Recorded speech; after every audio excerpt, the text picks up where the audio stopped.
마태복음 9장 27절에서부터 38절 말씀, 마태복음 9장 27절 같이 읽겠습니다. 예수께서 거기에서 떠나가실새 두 맹인이 따라오며 소리질러 이르되 다윗의 자손이여 우리를 불쌍히 여기소서 하더니 예수께서 집에 들어가심에 맹인들이 그에게 나아오시거늘 예수께서 이르시되 내가 능히 이 일 할 줄을 믿느냐 대답하되 주여 그러하오이다 하니 이에 예수께서 그들의 눈을 만지시며 이르시되 너희 믿음대로 되라 하시니 그 눈들이 밝아진지라. 예수께서 엄히 경고하시되 삼가 아무에게도 알리지 말라 하셨으나 그들이 나가서 예수의 소문을 그 온 땅에 퍼뜨리니라. 그들이 나갈 때 귀신 들려 말 못하는 사람을 예수께 데려오니 귀신이 쫓겨나고 말 못하는 사람이 말하거늘 무리가 놀랍게 여겨 이르되 이스라엘 가운데서 이런 일을 본 적이 없다 하되 바리새인들은 이르되 그가 귀신의 왕을 의지하여 귀신을 쫓아낸다 하더라. 예수께서 모든 도시와 마을에 두루 다니시되 그들의 회당에서 가르치시며 천국 복음을 전파하시며 모든 병과 모든 약한 것을 고치시니라. 무리를 보시고 그 불쌍히 여기시니 이는 그들이 목자 없는 양과 같이 고생하며 기진함이라. 이에 제자들에게 이르되 추수할 것은 많되 일꾼이 적으니 그러므로 추수하는 주인에게 청하여 추수할 일꾼들을 보내주소서 하라 하시니라. 아멘. 오늘 계속해서 예수님에 대해서 이제 우리가 깊이 생각을 해봐야 되는데요. 예수님과 또 우리들이 가지고 있는 믿음, 믿음은 예수님이 이제 이 땅 가운데 새 포도주로 오시지 않았습니까? 그 새 포도주는 어제도 말씀드렸지만 우리에게 기쁨을 주시는 분이신데 그 기쁨을 우리가 맛보기 위해서는 예수님을 우리가 믿음으로 구해야 된다, 찾아야 한다는 그 말씀이 지금도 계속 나오고 있습니다. 27절에 보니까 두 맹인이 따라오며 소리질러 이르되 다윗의 자손이 우리를 불쌍히 여기소서. 여기 소리를 질렀다. 그러니까 두 맹인이 가지고 있는 마음은 어떤 마음입니까?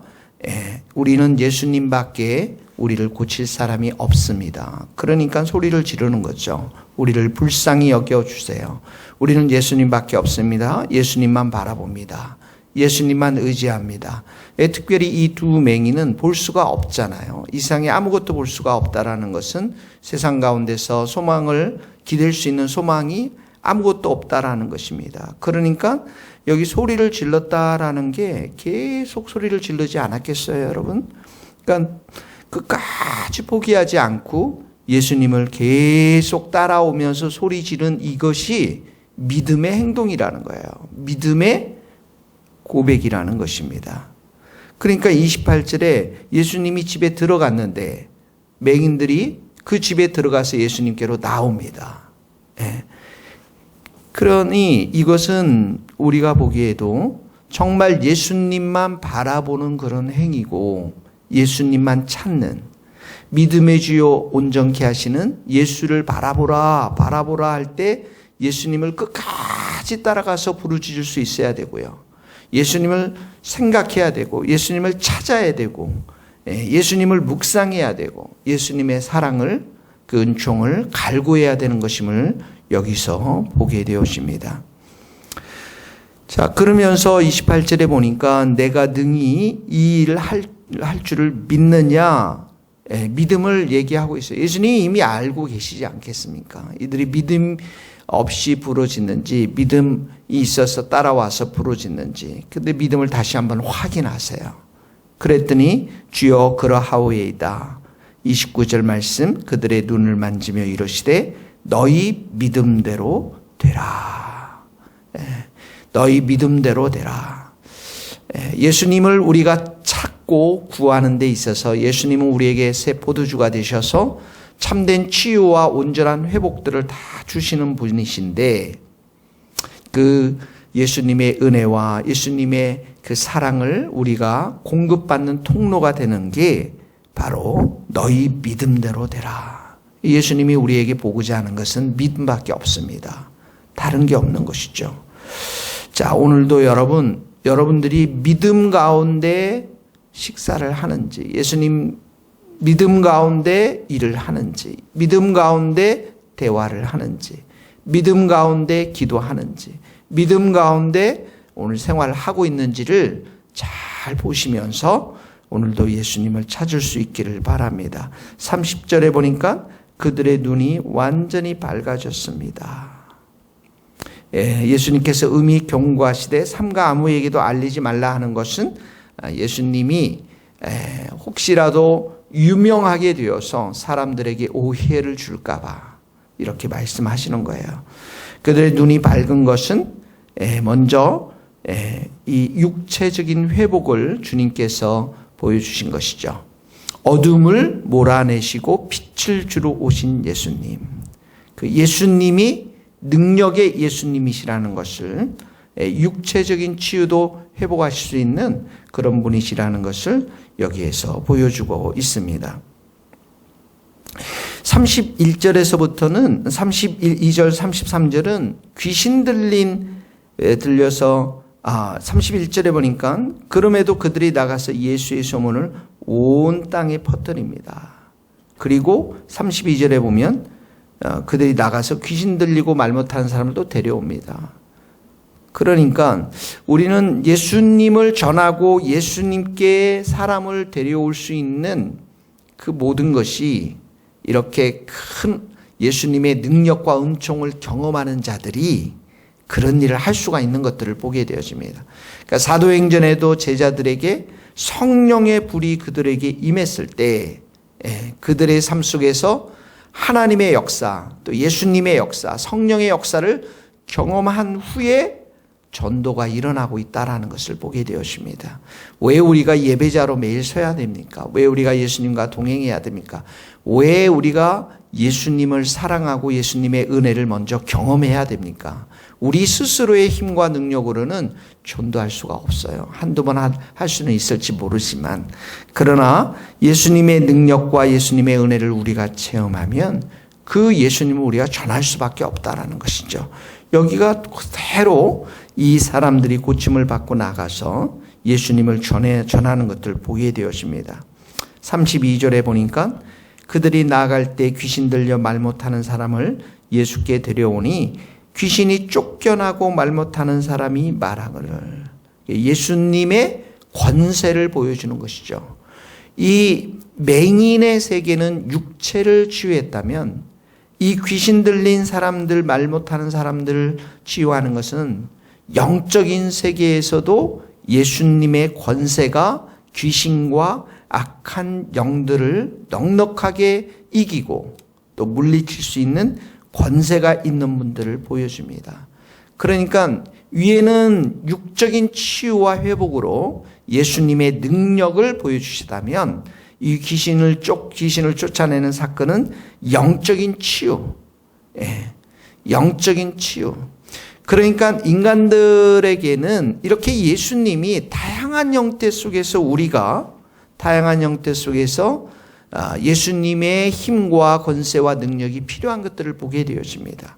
그것을 35절에는 이렇게 표현하고 있어요. 예수께서 모든 도시와 마을에 두루 다니사 그들을 회당에서 가르치셨다. 천국 복음을 전파했다. 모든 병과 모든 약한 것을 고치셨다. 이 가르치셨다라는 것은 티칭입니다. 그러니까 우리 마음에 무지한 것을 깨닫게 해주셨다. 천국 복음이 있다. 천국이 있다. 예수님의 능력과 하나님의 능력이 계시다. 그리고 이 땅 가운데 하나님의 나라가 시작되었다. 예수님이 이 많은 가르침을 통해서 우리들의 무지함을 깨우쳐 주신 것이고요. 천국 복음을 전파했다는 프리칭입니다. 천국 복음, 어둠의 영에 갇혀 있는, 사단의 영에 갇혀 있는, 또 귀신들에게 억눌려 있는 자들을 자유케 하고 해방케 하는 하나님 나라의 복음을 선포해 주셨고요. 프리칭입니다. 그리고 모든 병과 모든 약한 것은 우리의 육신을 새롭게 치유하고 회복하는 그런 은혜의 역사를 일구어 가셨다. 자, 그러면 35절, 27절에서부터는 맹인, 그 다음에 귀신 들린 사람, 그리고 35절에 이렇게 가르침을 받고 천국 복음이 전파되고 모든 병과 모든 약한 것을 고치려 오신 예수님이 필요하지 않는 사람은 아무도 없다라는 거예요. 이 세상의 모든 사람에게 예수님이 필요합니다. 첫째는 우리 자신에게 필요하고요. 예수님, 오늘 우리가 예수님과 동행하고 예수님께 예배드려야 될 이유가 여기에 있고요. 우리의 영적인 부분, 마음, 우리의 육체적인 모든 것에 있어서 예수님의 권세와 예수님의 능력과 사랑이 나를 완전히 지배하도록, 이게 이제 성령의 충만함의 역사죠. 그래야 내가 복음을 전할 수가 있습니다. 그래야 나를 통해서 예수 그리스도의 사랑과 은혜가 흘러갈 수가 있는 것입니다. 그러므로 오늘 첫 번째 적용, 오늘도 우리가 예배자로 서고 예수님과 동행하는 삶을 나뿐만 아니라 우리의 모든 순식구들이 반드시 해야 됩니다. 이게 무너지면 믿음이 점점 약해집니다. 특히 코로나 시대 때 예배 자유스럽게 하지 못하고 기도하지 못하는 이런 상황 속에서 우리가 그렇게 믿음이 점점 약해질 수밖에 없는 것이죠. 그러니까 예배자로 서고 예수님과 동행하는 이 부분들에 대해서 철저하게 우리 여러분들과 순식구들이 정말 그렇게 살아야 되고요. 그래서 내 안에 예수님의 권세와 영으로 충만해서 우리가 그 다음에 해야 할 일이 무엇입니까? 예수님의 사랑을 증거하는 것입니다. 이 땅에는 그 예수님이 필요하지 않고 예수님을 거부하는 사람들이 너무너무나도 많은데 결론은 지옥 아닙니까? 그래서 여기 보니까 34절에 바리새인들은 그가 왕을 의지하여 귀신을 쫓아낸다. 예수님을 거부하니까, 예수님에 대한 불신앙이 있으니까, 영안이 닫혀 있으니까, 믿음이 없으니까 예수님에 대해서 이렇게 결론을 내리는 것이에요. 그래서 예수님이 36절에 보면 무리를 불쌍히 여기고 목자 없는 양과 같이 고생하며 기진함이라. 이에 제자들에게 이르되 추수할 것은 많되 일꾼이 적으니 그러므로 추수하는 주인에게 청하여 출수할 일꾼을 보내주소서 하라. 이 땅에 이렇게 예수님을 거부하는 많은 사람들을 우리는 불쌍히 여겨야 됩니다. 왜 그렇습니까? 주님을 보지 못하고 이 세상이 전부인 것처럼 살아가지 않습니까? 마귀의 자녀들 아닙니까? 그리고 그들 안에는 모든 병과 약한 것이 가득해 있지 않습니까? 그리고 지옥으로 가는 영혼이 오니 우리는 불쌍히 여기고, 여기 고생하며 기진함이라, 이것은 고생하고 방황한다라는 그런 뜻입니다. 무엇 때문에 그렇습니까? 죄 때문에 그렇습니다. 그걸 알지를 못해요. 죄로 인해서 저렇게 고생하며 살아가는데, 코로나로 한번 터지니까 살 수 없다고 죽겠다고 다들 얘기하는데 사실은 그 뒤에는 죄가 있는 거거든요. 그래서 여기 보면 예수님이 추수할 것은 많다라는 것은 아직도 예수님이 필요한 자들이 너무너무너무도 많다라는 거예요. 그래서 교회는 성도가 많아지는 것이 중요한 것이 아니라 일꾼이 있어야 됩니다. 예로부터 우리 교회에 방해꾼도 있고 구경꾼도 있고 일꾼이 있지 않습니까? 구경꾼들은 이제 점점점 사라지면서 교회에서 사라질 것입니다. 우리에게 필요한 것은 복음을 전하는 일꾼이고, 영혼을 사랑하는 일꾼이고, 영혼을 추수하는 일꾼입니다.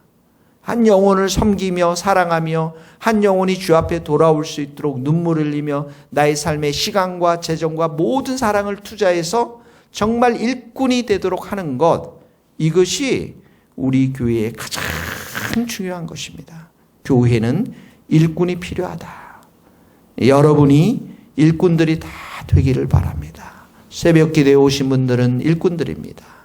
그리고 이 예배를 통해서 골방에서 예배자로 서는, 또 주님과 동행하는 자들은 일꾼들입니다.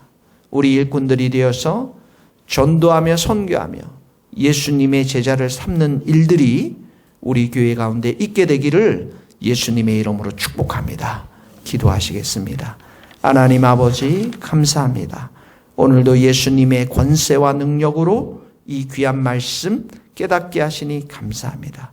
예수님, 오늘도 우리의 마음 가운데 오셔서 우리를 치유하시고 우리를 회복시켜 주시고 우리와 함께하여 주옵소서. 예수님, 우리 교회에 일꾼들이 많아질 수 있도록 축복하여 주셔서 주님의 마음을 시원케 해드리는 복된 교회로 세워 주옵소서. 예수님의 이름으로 기도하오며 지금은 우리 주 예수 그리스도의 은혜와 하나님의 크신 사랑과 성령님의 교통하심이 우리 모든 성도들, 선교사님들, 이 나라의 민족과 북한 땅과 스코틀랜드 땅 위에 이제로부터 영원토록 함께 하시기를 간절히 축원하옵나이다. 아멘.